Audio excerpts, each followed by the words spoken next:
Students, बेटा अगला topic हमारा आज जो हमने डिस्कस करना है वो है इंटर टेम्पोरल प्राइस डिस्क्रिमिनेशन। हमने इससे पहले डिस्क्रिमिनेशन स्टडी किया था मोनोपोली में, नॉर्मल डिस्क्रिमिनेशन। अब है करेंगे हम इंटर टेम्पोरल प्राइस डिस्क्रिमिनेशन और एक पीक लोड प्राइसिंग, दो चीज़ें डिस्कस करनी है। पहले इंटर टेम्पोरल प्राइस डिस्क्रिमिनेशन क्या होता है, इसकी मैं आपको एक एग्जांपल दे के इंटर टेम्पोरल प्राइस डिस्क्रिमिनेशन का बताता हूँ। कि मान लीजिए इसको इधर करूँ, चलो एनीवे, इंटर टेम्पोरल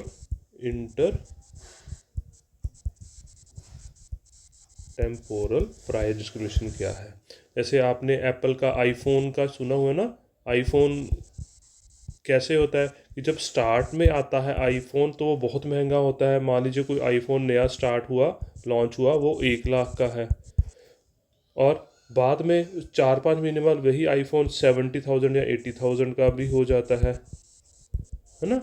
तो वही आईफोन है, पहले महंगा, पहले शुरू के टाइम पे महंगा और बाद में ये सस्ता हो जाता है। तो इसको कहते हैं इंटर टेम्पोरल। मतलब कुछ कंज्यूमर जो प्रोडक्ट के लॉन्च होते ही उसकी वेट नहीं कर सकते, मतलब उनकी डिमांड लेस इलास्टिक है, वो उस प्रोडक्ट को महंगे रेट पर खरीदते हैं, और प्रोड्यूसर सेलर इस चीज़ का बेनिफिट उठाते हैं कि उनकी डिमांड कम इलास्टिक है। और कुछ टाइम पीरियड के बाद जब दूसरे कंज्यूमर्स के लिए जो वेट कर सकते थे, जिन्होंने 3 महीने 4 महीने वेट की, उनको वो जो प्रोडक्ट है वो कम रेट पर मिल जाता है।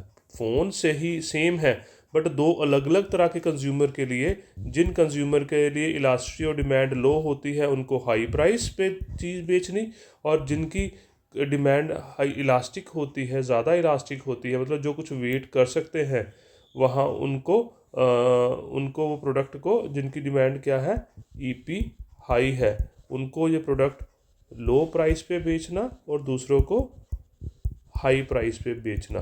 This is called as intertemporal price discrimination. क्यों होता है? क्योंकि इनकी डिमांड लेस इलास्टिक है, इनकी डिमांड हाई इलास्टिक है। तो इस चीज़ को एक डायग्राम के द्वारा भी हम शो कर सकते हैं। ये डायग्राम बनी हुई है इंटर टेम्पोरल प्राइस डिस्क्रिमिनेशन की, है ना। तो मैं ये डायग्राम आपको बना के भी दिखाता हूँ बेटा।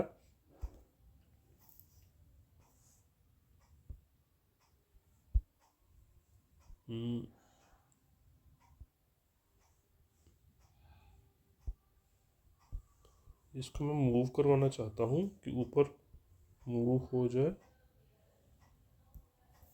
ये इंटर टेम्पोरल प्राइस डिस्क्रिमिनेशन की डायग्राम हम ड्रॉ करते हैं।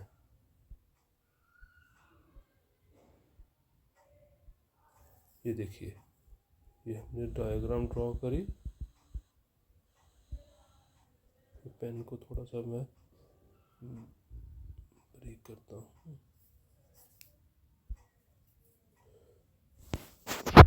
ये ACMC हमने कांस्टेंट लिए, ये माना है कि एवरेज कॉस्ट और मार्जिनल कॉस्ट कांस्टेंट है और दोनों इक्वल है। ये AR1 और ये MR1, जिनकी डिमांड जो है वो लेस इलास्टिक है, उनके लिए ये प्राइस, ये इक्विलिब्रियम पॉइंट है जहाँ पर MC ये इक्विलिब्रियम पॉइंट है जहाँ पर MC MR के बराबर है, इतनी आउटपुट, और इस प्राइस पर उनको बेची जाती है। दूसरी तरफ जिनकी डिमांड जो है वो मोर इलास्टिक है, ये उनका AR2 और ये उनका MR2, ये इक्विलिब्रियम पॉइंट E2 और Q2, और ये प्राइस उनके लिए P2। AR2 को डिमांड, AR एवरेज रेवेन्यू को डिमांड का भी कहते हैं, यहाँ D2 भी लिख सकते हैं और इसको D1 भी कर सकते हैं। देखो, जिनकी डिमांड मोर इलास्टिक है, मतलब जो वेट कर सकते थे, उनके लिए प्राइस OP2 है, और जो वेट नहीं कर सकते उनके लिए प्राइस OP1 है।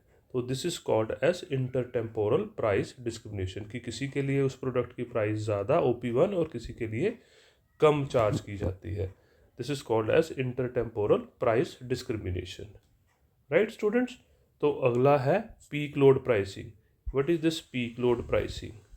पीक लोड प्राइसिंग होता है, पीक लोड प्राइसिंग की मैं एग्जांपल देता हूँ आपको। जैसे थिएटर में होता है ना, आपने कभी नोट किया होगा कि दो तरह, एक ही डे में एक ही मूवी के दो तरह के रेट होते हैं। जो 12 नून से पहले रेट कम है, लो चार्ज करते हैं, एंड आफ्टर 12 नून 12 बजे के बाद वो उनकी प्राइस जो है हाई प्राइस चार्ज करते हैं। This is called as peak load pricing. इस तरह के प्राइस डिस्क्रिमिनेशन को हम कहते हैं पीक लोड प्राइसिंग वाला प्राइस डिस्क्रिमिनेशन। क्लियर? मतलब ये देखो, it is the practice of charging higher price during peak period. Theatre में 12 बजे के पहले कम रश होता है, वहाँ पर प्राइस लो चार्ज करना, और 12 बजे के बाद दोपहर को शाम को रश ज़्यादा होता है, वहाँ पर प्राइस ज़्यादा चार्ज करना is called as peak load pricing. इस पीक लोड प्राइसेस को हम इस डायग्राम से शो कर सकते हैं। तो इसके लिए मैं ये डायग्राम ड्रॉ करता हूँ। इस डायग्राम को, इसको मैं इधर ले जाता हूँ। ये देखिए डायग्राम ड्रॉ करते हैं। वर्टिकल एक्सिस में रेवेन्यू एंड कॉस्ट और हॉरिजॉन्टल एक्सिस में क्वांटिटी। राइट? ये पहला ARMR कर्व है जो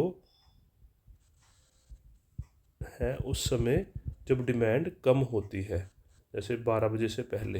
average revenue and margin revenue. Average revenue को डिमांड कर्व भी कहते हैं। MC कर्व, यहाँ पर कॉस्ट उन्होंने अज्यूम की है कि बढ़ती है, कि जैसे जैसे रश बढ़ता है कॉस्ट भी बढ़ती है। तो ये इक्विलिब्रियम पॉइंट आ गया, ये इक्विलिब्रियम क्वांटिटी आ गई, और ये इक्विलिब्रियम प्राइस चार्ज की जो उनसे। जब दोपहर के बाद रश ज़्यादा होता है, डिमांड ज़्यादा होती है, तो ये एवरेज रेवेन्यू और मार्जिन रेवेन्यू। AR, अब पहले वाले AR के बेटा पैरेलल ही बनाना है इसको। ये एवरेज रेवेन्यू 1 कर लेते हैं इसको, और डिमांड 1 बोल देते हैं। MR भी पहले वाले MR के पैरेलल बनाएंगे हम।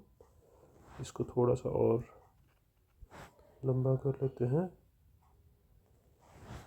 MR को भी पैरेलल ही बनाना है पहले वाले MR के।